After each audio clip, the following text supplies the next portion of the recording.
మళ్ళీ అదే అల్లు అర్జున్, అదే చిరంజీవి కొడుకు, అదే నేను పుట్టక ముందు నుంచి, నా వయసే 48, నేను పుట్టక ముందు నుంచే హీరో ఉన్న సినిమాలు చూస్తున్నాం. అదే నాగార్జున, అదే ఆ ఫిలిం ఇండస్ట్రీయే కొంతమంది చేతుల్లో ఉంది అంటే, కొంతమంది కమ్మోళ్ళు, కొంతమంది రెడ్డోళ్ళు, కొంతమంది కాపోళ్ళు కలిసి అది సిండికేట్ అయింది అంటుంటే, మళ్ళీ ఆంధ్రలో చుట్టూ భజన ఎందుకు చేయాలి? వైజాగ్ లో ఫిలిం ఇండస్ట్రీ డెవలప్ చేసుకోవచ్చు, గుంటూరులో చేసుకోవచ్చు, అమరావతిలో చేసుకోవచ్చు, మళ్ళీ హైదరాబాద్ చుట్టూ ఎందుకు పందికొక్కులాగా తినాలి వీళ్ళు? వద్దురా నాయన తెలంగాణ ఆంధ్రలో పాలన అని చెప్తే మీరు పోయి ఆడ డెవలప్ చేసుకోవచ్చు కదా.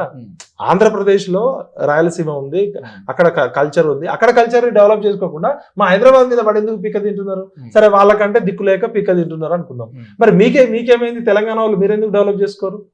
మీ కల్చరల్ పాలసీ ఏంది? మీ ఇండస్ట్రియల్ పాలసీ ఏంది? మీ హెరిటేజ్ పాలసీ ఏంది? మీ యొక్క ఆత్మ ఏంది? మీ యొక్క అస్మిత ఏంది? తెలంగాణ రాజకీయ ఒక సంస్కృతి, మరి కొత్త సంస్కృతి తీసుకురావాలంటే ఎట్లా? ఇప్పుడు ప్రజలు కూడా యాక్సెప్ట్ చేయాలి. తమిళనాడు ఆత్మగౌరవానికి వ్యతిరేకంగా కూడా మాట్లాడగలరా? తమిళ ప్రైడ్కి వ్యతిరేకంగా మాట్లాడగలరా? మరి ఎందుకు అక్కడ పార్టీలు లేవా? రాజకీయ పార్టీలు తమిళ ప్రైడ్ వాళ్ళు ఉంటది కదా. మరి తెలంగాణ ప్రైడ్ ఎందుకు మిస్ అయింది? రేవంత్ రెడ్డి యథేచ్ఛగా ఎందుకు మాట్లాడగలుగుతున్నాడు? తెలంగాణ ప్రజల మనోభావాలు దెబ్బతింటాయని తెలిసి కూడా అంత ధైర్యం ఎక్కడి నుంచి వచ్చింది రేవంత్ రెడ్డికి? మనం ఇచ్చినాం కాబట్టి వచ్చింది. మనం తప్పులు చేసినాం కాబట్టి మన తప్పుల మీద నుంచి డాన్స్ చేస్తున్నారు. మమ్మల్ని అందరినీ ఉత్తేజపరిచి జైళ్ళకి పంపించి మా జీవితాన్ని కోల్పోయి చేసినందుకు ఇలాంటి తెలంగాణ చూస్తాం అనుకోలేము.